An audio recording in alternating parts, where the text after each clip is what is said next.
ચાલો આજે આપણે કરવાના છે ઇન્ફ્લુઅન્સીસ ઓન એથિકલ ડિસિઝન મેકિંગ. બરાબર છે.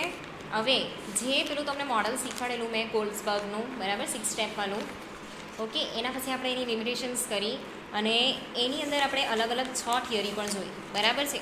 તો આ બધી જ વસ્તુઓ જે એથિકલ ડિસિઝન મેકિંગ કરવાનું છે એમાં કેવી રીતે એને ઇન્ફ્લુઅન્સ કરે છે એ આપણે જોવાના છે.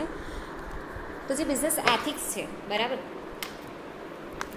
એ પ્રમાણે આપણે અહીંયા શું કરવું પડે, ડિસિઝન લેવું પડે. તો business ethics comprises principles and standards that guide individual and work group behavior in the world of business. તો જે બિઝનેસ એથિક્સ છે, બરાબર છે, એ શાના બનેલા છે કે ભાઈ અહીંયા કેટલાક પ્રિન્સિપલ્સ છે, કેટલાક સ્ટાન્ડર્ડ્સ છે, બરાબર છે, કે ઇન્ડિવિજ્યુઅલ છે એણે પોતાના વર્ક પ્લેસની ઉપર કેવી રીતે કામ કરવાનું છે, કેવી રીતે બિહેવિયર કરવાનું છે, બરાબર, એક બિઝનેસની અંદર એને કેવી રીતે બિહેવિયર કરવાનું છે, એના માટેના એક ફિક્સ સ્ટાન્ડર્ડ્સ છે, પ્રિન્સિપલ્સ છે, નોર્મ્સ છે, બરાબર છે, રેગ્યુલેશન્સ છે કેટલાક. તો અહીંયા જેટલા બી સ્ટાફ હોલ્ડર્સ છે, બરાબર છે, એ અહીંયા શું નક્કી કરે છે કે these conventions, stakeholders determine these conventions and they may change over time. તો જેટલા બી સ્ટાફ હોલ્ડર્સ છે, બરાબર છે, એક્સટર્નલ કે ઇન્ટરનલ, એ ત્યાંના એમ્પ્લોય હોય, વર્કર્સ હોય કે જે પણ હોય એ, બરાબર છે, એની અંદર કેવું છે કે આ બધા જે આખો બિઝનેસ એન્વાયરમેન્ટ છે એની અંદર ટાઈમ જતાં ચેન્જ આવ્યા કરે છે, બરાબર. The most basic of these standards have been codified as law and regulations. તો આ જે સ્ટાન્ડર્ડ્સ છે, જે પ્રિન્સિપલ્સ છે, બરાબર છે, જે સમયની સાથે ચેન્જ થતો જાય છે, બરાબર છે, એની અંદર કેવું છે કે જે બેઝિક છે, બેઝિક સ્ટાન્ડર્ડ્સ છે, બરાબર છે, એ અહીંયા કોડિફાઈડ કરી દેવામાં આવે છે. જે લોસ છે, જે રેગ્યુલેશન્સ છે એને કોડિફાઈડ કરી દેવામાં આવે છે, બરાબર છે. તો જે બિઝનેસ એથિક્સ છે ને એ લીગલ ઇશ્યુથી બહુ વધારે પડતું છે, બરાબર છે. અહીંયા એક સિસ્ટમ છે, ઇન્ડિવિજ્યુઅલે એક પરફેક્ટ બિહેવિયર કરવો પડે છે, એક સિસ્ટમની અંદર રહીને કામ કરવાનું છે, બરાબર છે, એક પ્રોફેશનલિઝમ છે એને નિભાવવાનું છે. એમાં હવે આગળ જોઈએ તો because individuals and groups within a company may not have embrace the same set of values. તો જેટલા બી ઇન્ડિવિજ્યુઅલ્સ છે,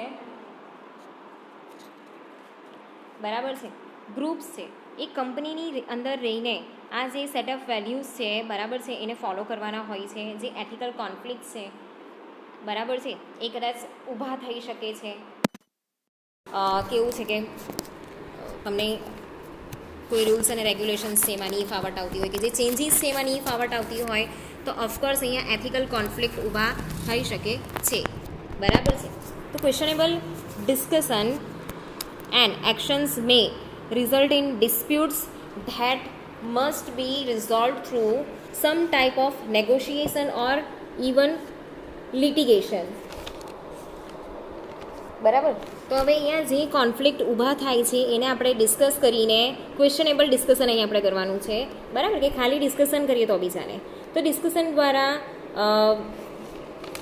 જે પણ આ પ્રોબ્લેમ ઊભી થઈ છે, બરાબર છે, ને આપણે રિઝોલ્વ કરી શકીએ છીએ. ઓકે, કે જે પણ વિવાદો છે અહીંયા, જેટલા બી ડિસ્પ્યુટ્સ છે એને આપણે ડિસ્કશન દ્વારા અહીંયા સોલ્વ કરી શકીએ છીએ, બરાબર. એના માટે જે નેગોશિએશન્સની સ્કિલ્સ છે એ પણ આપણામાં હોવી જોઈએ.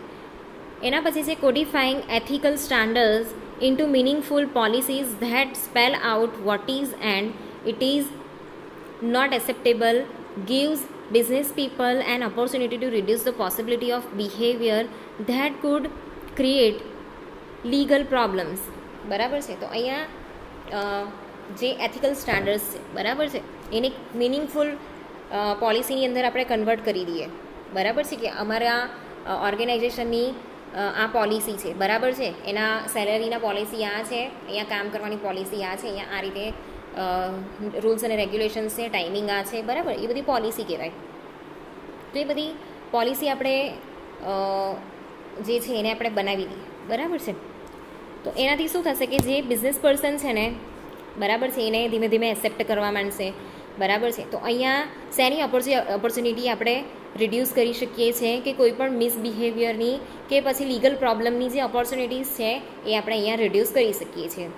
ઓકે, તો business decisions involve complex and detailed discussions in which correctness may not be clear cut. તો જેટલા બી બિઝનેસ ડિસિઝન છે બરાબર છે એ કેવા છે, કોમ્પ્લેક્સ છે. ઓકે, એની અંદર એક ડિટેલ્ડ ડિસ્કશનની જરૂર પડે છે.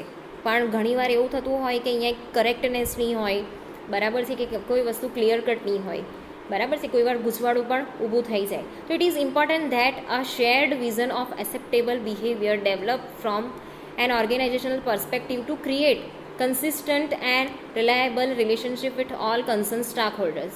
તો અહીંયા છે ને એક એવું એન્વાયરમેન્ટ ઊભું કરવું બહુ જરૂરી છે કે જેની અંદર જે બિઝનેસ બિહેવિયર છે બરાબર છે એ એક ઓર્ગેનાઇઝેશનના જે ગોલ્સ છે બરાબર, એ લોકોનો જે દૃષ્ટિકોણ છે, ઓર્ગેનાઇઝેશનલના જે પર્સપેક્ટિવ છે એ પ્રમાણે અહીંયા એક આખું એટમોસ્ફિયર ક્રિએટ કરવામાં આવે, આખું એન્વાયરમેન્ટ અહીંયા ડેવલપ કરવામાં આવે, બરાબર છે. તો જેટલા બી અહીંયા સ્ટાક હોલ્ડર્સ છે એ બધાની સાથે એક આપણે એક કન્સિસ્ટન્ટ અને એક સાચું રિલેશનશિપ જે છે અહીંયા ઊભું કરી શકીએ છીએ, બરાબર છે. જેથી કરીને એ લોકો શું કરે છે કે એ આપણું જે એન્વાયરમેન્ટ છે એની અંદર એ લોકો એડજસ્ટ થઈ જાય છે, બરાબર છે.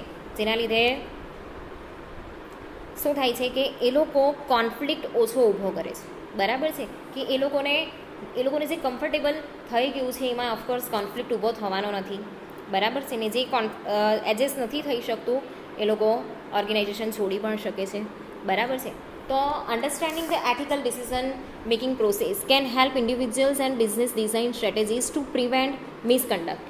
તો અહીંયા જેટલું બી ડિસિઝન મેકિંગની પ્રોસેસ છે બરાબર છે, એમાં જે ઇન્ડિવિજ્યુઅલ્સ છે કે બિઝનેસીસ છે બરાબર છે, એમાં કેટલી સ્ટ્રેટેજી છે એ અહીંયા બનાવવામાં આવેલી છે કોના માટે, ટુ પ્રિવેન્ટ મિસકન્ડક્ટ, બરાબર છે. તો હવે એની અંદર જે four of the important components of the ethical decision making. તો અહીંયા જે એથિકલ ડિસિઝન મેકિંગ છે એના મેઇન કમ્પોનન્ટ્સ છે 4, એ આપણે જોઈએ, બરાબર. એ છે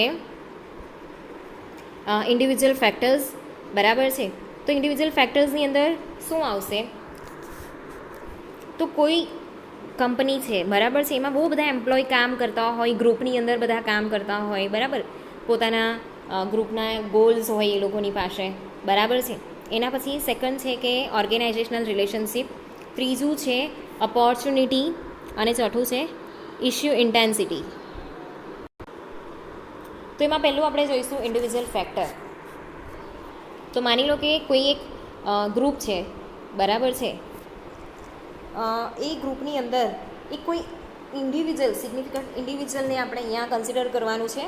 તો significant individual factors that affect the ethical decision making process include personal and moral philosophy, stage of moral development, motivation and other personal factors such as gender, age and experience.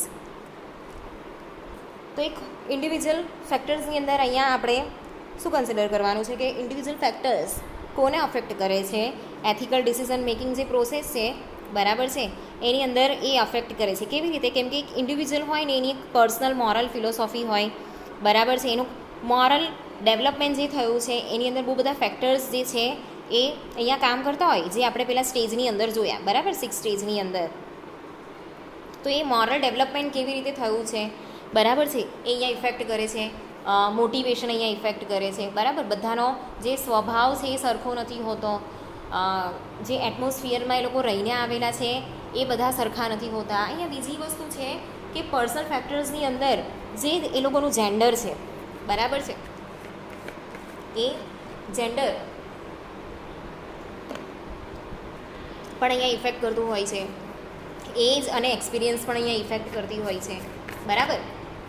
હવે જે gender છે માની લો કે last લેક્ચરમાં તમને કરાવેલો હતો, બરાબર, જે લિમિટેશન્સ હતી તો એ જે સ્ટેજ છે સ્ટેજ 3ની અંદર બરાબર છે, ગુડ બોય અને નાઇસ ગર્લવાળી જે ઇફેક્ટ આપણે ઊભી કરવા માંગીએ છીએ. તો આ જે આખી થિયોરી છે ને એ જેન્ડર બેઝડ જ છે, બરાબર.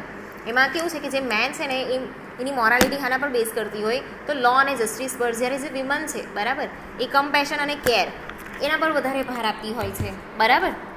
તો એ પ્રમાણે આપણા જે મોરલ્સ છે, જે મોરલ ફિલોસોફી છે એ પણ એ રીતે ઘડાયેલી હોય. પછી એજ તો બહુ યંગ એજના હોય, મોડર્ન વિચારોવાળા હોય, બરાબર છે. એ લોકોની ફિલોસોફી અલગ હોય, એ લોકો બધી વસ્તુ બહુ જલ્દી એક્સેપ્ટ કરી લેતા હોય, બરાબર છે. જ્યારે જે ઉંમરવાળા લોકો છે, બરાબર છે, એ લોકો એવું વિચારે કે મને તો બહુ એક્સપિરિયન્સ છે, હું આમ કરી લેવા તેમ કરી લેવા, બરાબર. તો એ પ્રમાણે એ લોકોની મોરલ ફિલોસોફી અલગ કામ કરતી હોય. તો જે મોરલ ફિલોસોફીઝ છે, બરાબર, તો moral philosophies are the principle or rules that individuals applying in deciding what is right or wrong, બરાબર છે. તો અહીંયા જેટલા બી મોરલ ફિલોસોફીઝ છે, બરાબર, એની અંદર જે પ્રિન્સિપલ્સ કે જે રૂલ્સ છે એ ઇન્ડિવિજ્યુઅલે જાતે ડિસાઇડ કરવાના છે કે સાચું શું છે અને ખોટું શું છે, બરાબર છે. તો અહીંયા હવે ઇન્ડિવિજ્યુઅલ ફેક્ટર્સ જે છે એ કયા કયા છે, તો એમાં છે ડેમોગ્રાફિક્સ, એની અંદર જેન્ડર, એજ, જોગ્રાફી એ બધાને કન્સિડર કરવામાં આવે છે. પછી moral philosophy and values, stages of moral development, motivation, experience and achievement, goals long term કે શોર્ટ ટર્મના પણ હોઈ શકે, personality and professionalism, external factors, knowledge and education, બરાબર છે. તો આ બધા ઇન્ડિવિજ્યુઅલ ફેક્ટર્સ જે છે અહીંયા જે છે એ ડિસિઝન મેકિંગમાં અસર કરતા હોય છે, બરાબર છે. તો એમાં હવે આપણે આગળ લઈએ કે most moral philosophies can be classified as consequentialism, ethical formalism or justice, બરાબર છે. તો જે જેટલી બી મોરલ ફિલોસોફીઝ છે એને કેવી રીતે ક્લાસિફાઈ કરવામાં આવે છે, તો કોન્સિક્વન્શિયલિઝમ એનું પરિણામ શું આવશે, બરાબર છે. એથિકલ ફોર્માલિઝમ, એથિકલ ની અંદર જેટલા બી એથિક્સ એની અંદર ફિટ બેસે છે કે નહીં, કે પછી જસ્ટિસ, એવી રીતે અહીંયા એને કન્સિડર કરવામાં આવે છે, બરાબર છે. તો હવે આ કોન્સિક્વન્શિયલિસ્ટ ફિલોસોફીઝ છે, બરાબર છે, એ શું કન્સિડર કરે છે, તો consider a decision to be right or acceptable if it accomplishes a desired result such as pleasure, knowledge, career growth and realization of self-interest and utility. તો આ જે કન્સિક્વન્શિયલિસ્ટ ફિલોસોફીઝ છે, બરાબર, એની અંદર શું કન્સિડર કરવામાં આવે છે, તો એવા ડિસિઝન સાચા છે કે જે તમારી જે ડિઝાયર્સ છે, બરાબર છે, એ કમ્પ્લીટ કરતા હોય, બરાબર. તમારું નોલેજ, તમારો ગ્રોથ, તમારું ડેવલપમેન્ટ, બરાબર છે, તમારું સેલ્ફ ઇન્ટરેસ્ટ કયો છે એ, યુટિલિટી કેવી રીતે કરાય એ, બરાબર છે. એની અંદર આગળ છે કે જે consequentialism may be further classified as egoism and utilitarianism, બરાબર. ઓફકોર્સ અહીંયા કેવું છે કે આપણે સેલ્ફ સેન્ટર થઈ ગયે છે, બરાબર છે, અને યુટિલિટેરિયનિઝમનો પણ નિયમ છે what is right and what is wrong, okay. તો આપણા માટે જે સારું હશે ને એને આપણે અહીંયા ચૂઝ કરવાની ટ્રાય કરશું એઝ અ ઇન્ડિવિજ્યુઅલ, બરાબર. એથિકલ ફોર્માલિઝમ તો એ શાના પર ફોકસ કરે છે, it focuses on the rights of individuals and on the intentions associated with a particular behavior rather than on its consequences. તો જે એથિકલ ફોર્માલિઝમ છે, બરાબર, એ ઇન્ડિવિજ્યુઅલ માટે એના ઇન્ડિવિજ્યુઅલના જે રાઇટ્સ છે એના પર ફોકસ કરે છે, બરાબર છે, કે પછી જે ઇન્ટેન્શન્સ છે, બરાબર, એક પર્ટિક્યુલર બિહેવિયર ની સાથે રિલેટ કરતા જે ઇન્ટેન્શન્સ છે, બરાબર છે, એના પર એ ડિપેન્ડ કરે છે. એના પછી છે જસ્ટિસ થિયરી. તો જસ્ટિસ થિયરી કોને રિલેટ કરે છે, to evolutions of fairness or the disposition to deal with perceived injustice of other. તો અહીંયા કેવું છે કે અહીંયા જે ફેરનેસ છે એનું ઇવેલ્યુશન કરવામાં આવે છે, બરાબર છે, એની ખાતરી કરવામાં આવે છે કે ખરેખર એની સાથે જસ્ટિસ થયો છે કે નથી થયો. જો એની સાથે ઇનજસ્ટિસ થયો છે, બરાબર છે, તો એને કેવી રીતે રિઝોલ્વ કરવું, ઓકે. તો કોલબર્ગ્સ જે છે, Kohlberg's propose that people progress through 6 stages in their cognitive moral development. McClelland identify 3 different social needs that are motivate an individual in an ethical decision making situation, બરાબર છે.